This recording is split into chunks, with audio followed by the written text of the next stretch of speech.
Kenney, I like him. He was so nice.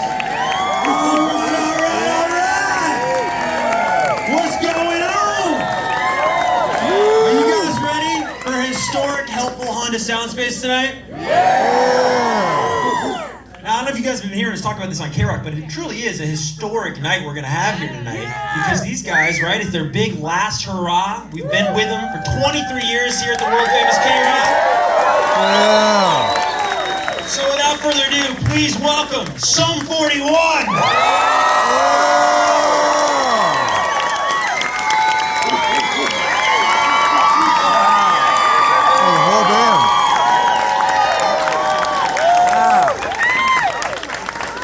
Make yourselves at home, gentlemen.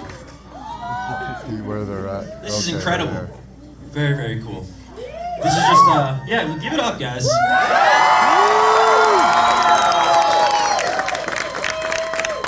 Unfreaking believable. So I thought before we start, Derek, do you want to make any announcements? I gotta get into trouble with that. Causing a lot of problems. What a wacky week, though. I mean, what was that? You all watched it unfold, of course, and just probably all got a good laugh. Well, I didn't really watch it unfold because I don't really go on social media. Like, I post and walk. So I didn't really know anything about it, and I started getting text messages. And people were like, dude, Linkin Park? And I'm like, what about it? Good man. And then it was like Oasis. I'm like, yeah, maybe one day, maybe. I don't know. And then it just kept coming in. And then people started saying, like, you know, they're doing announcements as well, and it looks like it turned into something. So.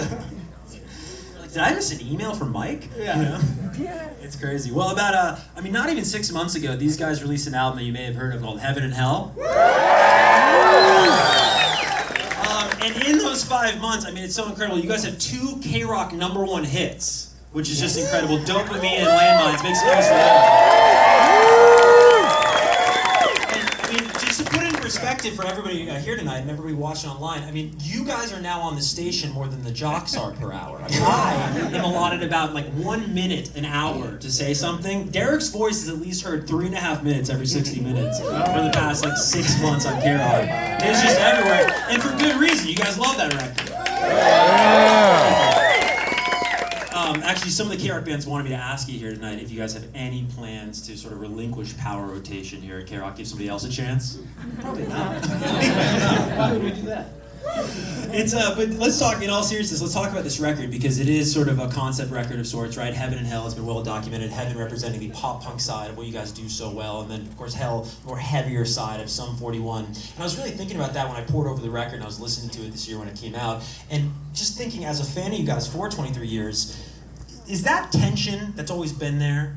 These two worlds that you guys have sort of so brilliantly and artistically straddled from the jump, you know what I mean? You have on your first lead single, Fat Lip, you're shouting out Judas Priest and Iron Maiden. Mm-hmm. Is that tension what makes you guys so special? I don't know if we call it tension. Yeah. It's like a love for those kinds. Yeah, fans of. Yeah, we're fans of that kind of music and other kinds of music as well. And I think we just, I don't know. I don't think we ever really talked about it or thought about it. We just did stuff. Even with this record, Heaven and Hell, we didn't say, let's make a double record. The music was just there, and we all collectively listened to it separately, but came up with the same idea and started talking about it. You know, like, what do you think about this? And I was like, that's the same idea I had. And so once we all realized we all have the same idea just from listening to the music that was there, we realized that's, you know, you gotta listen to the music. Yeah, totally. And I thought, you can correct me if I have the story wrong, Derek, but Landmines has one of the coolest backstories of a KROQ hit that I can think of in recent memory, where you are also, in addition to being the lead singer of Sum 41, a very in-demand songwriter in this town. And somebody came to you and wanted you to write some pop-punk songs, and you actually wrote Landmines initially for someone else. A few people, it was right at the beginning of the pandemic, the whole lockdown thing, and I got a few calls and emails from artists and managers and labels asking if I could work remotely with some other people. And I just thought, and the first they were saying, you know, we're kind of looking for stuff that's leaning pop punk. And I thought, man, I haven't written a pop punk song in 16 years. I don't even know if I could do it. So I thought, well, why don't I sit down and try to write some songs, see if I still know how to do that. And I wrote about 6 or 7. Landmines was one of the first ones. And once I had all those songs, I was like, I kind of like all these. And I didn't give anything to anybody. You cannot give those songs away. So that's how that happened. It was like an unintentional. All of a sudden, there was like 7 or 8 pop punk songs, and they all made the record. You know, because like I said, didn't give them to anybody. And I have to imagine, I've even heard you guys talk about this in other interviews, how this year almost reminds you of 2001, just because your daily itineraries are just out the wazoo. You're going to this radio station, this concert, this tour, right? And if you did bring this tonight, I wanted to show you guys this. This is a program a KROQ listener brought tonight. Who brought this? This is a KROQ Almost Acoustic Christmas 2001 pamphlet. Wow. Very humble man with a Dodgers hat on. This is incredible. And you guys played this concert. And when you think back to that time period, for us longtime fans, what do you remember just about the whirlwind that just took over summer '01 into, of course, Acoustic Christmas? Just non-stop. Yeah. Yeah, It was no always stop. I think the funniest thing that I think back to is that it doesn't feel like it was that long ago. Like it really just feels like a couple years ago. But yeah, it was a lot of work and it was a lot of fun, and just like everything was happening so fast. It's kind of the only difference now with everything happening so fast and so much going on is that we're old enough to recognize it and take it in, because back then you're just like on to the next thing, and you kind of forget, you don't take those moments in. And sober enough too. And we were very sober. That always helps. I think we played 300 shows that year. Yeah. Right? In 2001? Yeah. It's incredible. And you talk about sort of being able to appreciate it now. I'm curious in terms of the timeline of this album, because you announced Heaven and Hell in earnest about like 2.5 years ago. And then about, I think even a year, more than a year I should say, after that, you announced, this is the big last hurrah, you guys will be disbanding. Did something about this record inform that decision, or was this always the plan? No, it was never the plan. Nothing was ever thought of with this whole record. Like I said, the songs are by accident. The idea was just a thing that the music spoke to us. And then I think once the record was finished and it was mixed and recorded and the whole thing was done, is when that hit me, I felt like this to me was the record that we've always been trying to make. This encapsulates everything that we've always wanted to do. That's the sound of Sum 41 from the beginning to now. It just kind of made too much sense for this to be the final one. Yeah. We were talking about 2001 just now, and there's actually the second to last song on Heaven and Hell, dates back, it's called It's All Me, dates back all the way to 2003, which blew my mind, that a song can just survive that long and still make its way out to the world. It was never completed. So it was started for the Chuck album, and it just never got finished. And there's a few riffs and stuff like that have been kicking around, but that's how songs always, like there's always leftover stuff from every record that just didn't get finished. And either it gets finished for the next one or it just still gets pushed down the line, and that's kind of what happens all the time.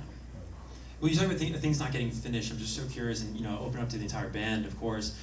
This being the last hurrah, this long, beautiful goodbye you've been giving us for over a year now. Is there anything left unfinished for you guys? Creatively, artistically, thematically, as Sum 41. As Sum 41? I don't know. We've done a lot. I mean, to go back to the question about there still are some songs. Like I know there's a couple half-written songs from Does This Look Infected that I've still never finished. And they'll probably never get finished. I mean, Break them out. they're just. Yeah. I've gone back to them and I'm like, man, I really like that riff, but why can't I get a good chorus for it? And it just sits there, And when looking ahead, of course, Derek, you've got your book coming out. Yeah. October 8th. Yep. Pre-order available now. Hey. Walking Disaster, right? Also a Sum 41 song. You have so many songs, of course, in the catalog. Why did you go with that title? I don't know. I think it's just, it encapsulates, so the title is Walking Disaster, My Journey Through Heaven and Hell. And I think that whole thing explains it all. That's really, I think we can all admit at some points in our lives we're walking disasters, there's just moments in our life that we're totally on point, and then sometimes we're a disaster. And it's the heaven and hell of the whole journey. Totally. And one final question before I get out of your way and we rock this place tonight at KROQ. Do you guys, heading into these final shows, especially the hometown shows in Toronto, of course, the real final shows, which I think we're sending a KROQ listener up there. What? Maybe the guy with the Dodger hat. I don't know. Just volunteer. It's you? You got your passport figured out? All right, good. Wow. Somebody over there. This ought to be just a special show, but I'm curious, is there, and it doesn't have to be a band, maybe it's like an actor, or maybe it's something in art that you've admired their way they've said goodbye. You thought, wow, they thought, when my time comes, when I write my final chapter as Sum 41. Oh, dude, Denzel in Training Day.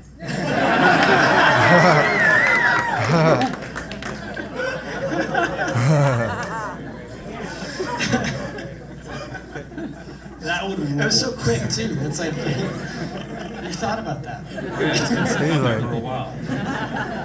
he was ready for that one. Anybody come to mind other than Denzel? I think that's the one. That's the one? I think we walk on that one. You were in for a hell of a show in Toronto, sir. And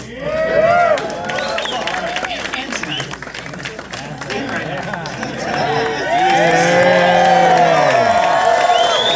Toronto is the last one. Of course, that's where they're from.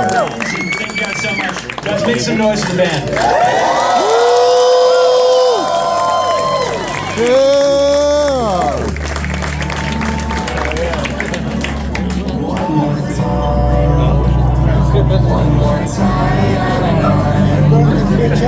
It's Sum 41!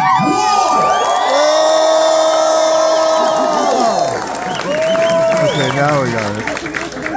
There they are. Maybe. There he is.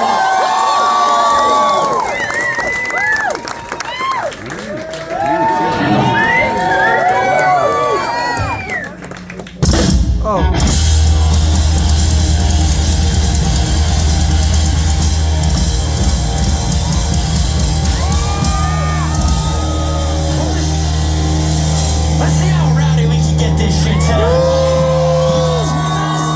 Let's fucking do it. Come on!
Thank you. Now this is fucking fun, ladies and gentlemen. Now, as we were talking about earlier, back in the old days when we were younger, 20-something years ago, 23 years ago, we said our first record came out. I remember being in Los Angeles. We were just out of high school, just made our first record, and our first single, the first time we ever heard it, was on KROQ in LA. Yeah! We were just getting into a van to go do something. I don't remember. It was early in the morning, coming out of a hotel. And the thrill that we fucking had hearing our fucking song, Fat Lip on KROQ. Holy fucking shit, it's happening. Play. And then cut to 23 years later, driving around Los Angeles, listening to KROQ. And a new song comes on the fucking radio. And you know what we thought? The same fucking thing. Holy fucking shit, we're on KROQ right now, goddammit. It's the same fucking feeling. This song is called Landmines, right? Bitch, I don't wanna believe, but baby, this is the end. I know you gotta believe, but is this really pretend? Something tells me you're wrong, but you ain't never can tell. The way you drag me along, the way I put you through. This is where we belong. Is it pleasure or pain? That will stay like an eye, going out of my head. But the tears that I cried and what you said has got me hanging on. I can't help but walk through your landmines. 10 feet and I'm going out of my mind. Not right without you, that's so. Can't help but walk through your landmines. I'm bleeding and all I need is a sign. I'm here without it, waiting slow.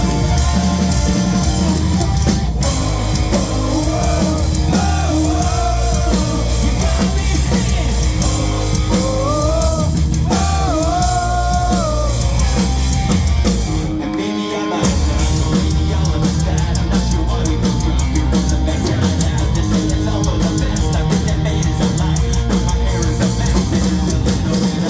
Can't get it like yes, is it ever enough? Now I put on my hands, now I'm fucking it up. Going out of my head, all the tears that I cried and what you said has got me hanging on. I can't help but walk through your landmines. 10 feet and I'm going out of my mind. Not right without you, that's so. I can't help but walk through your landmines. I'm bleeding and all I need is a sign. I'm here without it, waiting so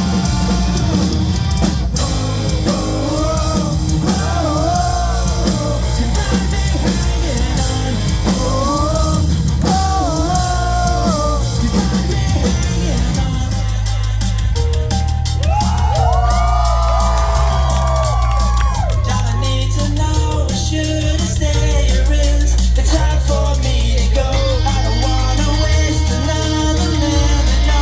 The story's getting old. All I wanna know is whether I should stay or is it time for me to can't help but walk through your landmines.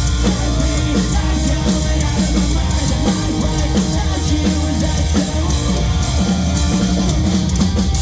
Can't help but walk through your landmines. I'm bleeding, but all I need is a sign. I'm here without it, waiting so hands up. You got me singing.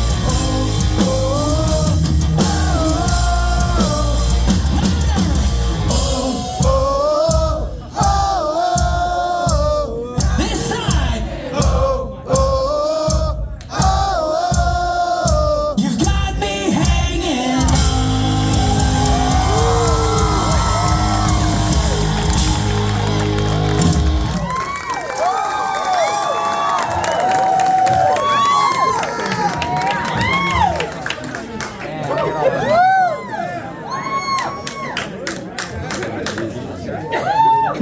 There we go, there we go.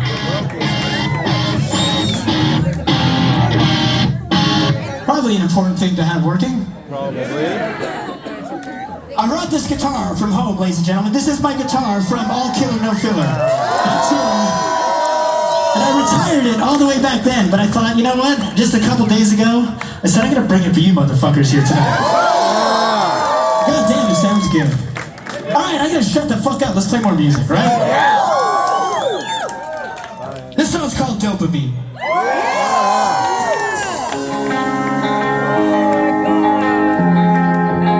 You said you did it for the dopamine. You didn't mean to leave me so fucked up. You did it for the dopamine. It couldn't be that I'm just not enough. It's so hard to accept that you're gone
the dopamine.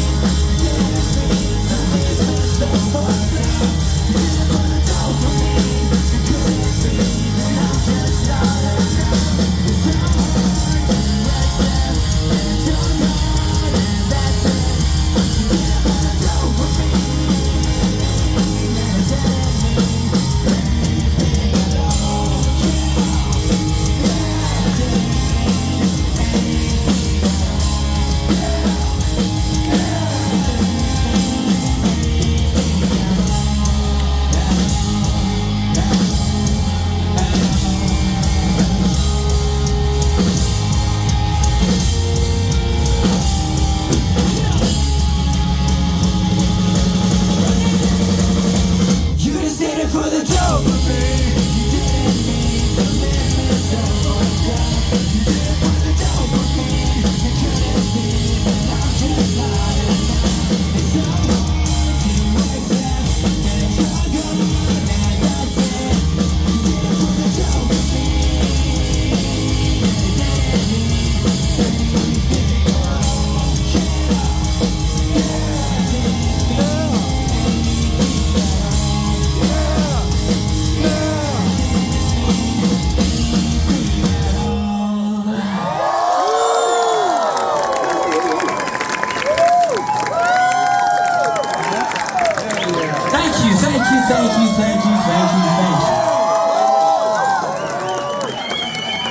So who was it coming to the Toronto show? Who was that there? Was that really somebody? You're coming? All right. This next song is dedicated to you, all right? This next song is a jumping song, right?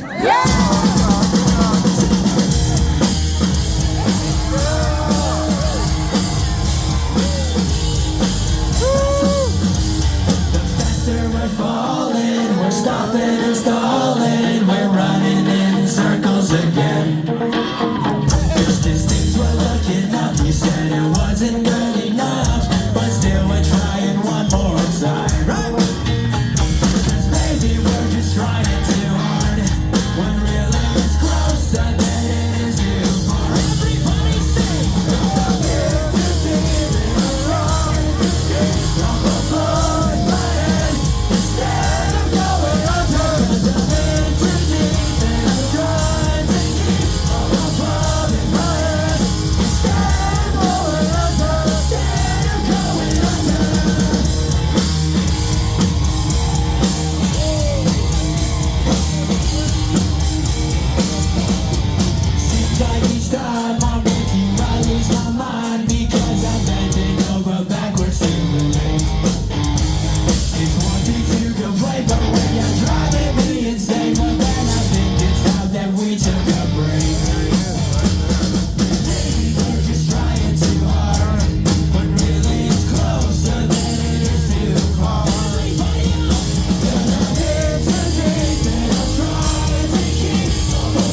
Evo guitar. Yeah, oh my gosh. Let's play some heavy shit. I thought they already did it. So am I still waiting for this world to stop hating? Can't find a good reason, can't find hope to believe in.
Holy shit, goddamn it. So is anyone coming to the show in October? You gonna be there?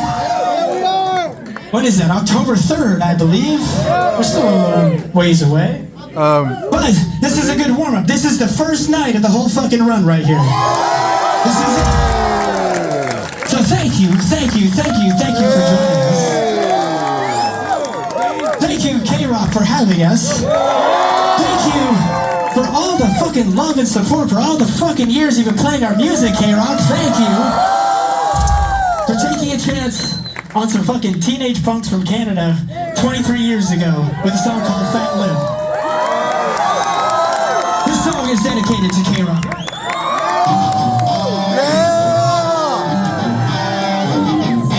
So let's see what you got, ladies and gentlemen.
and this might be the greatest sound space of all time. So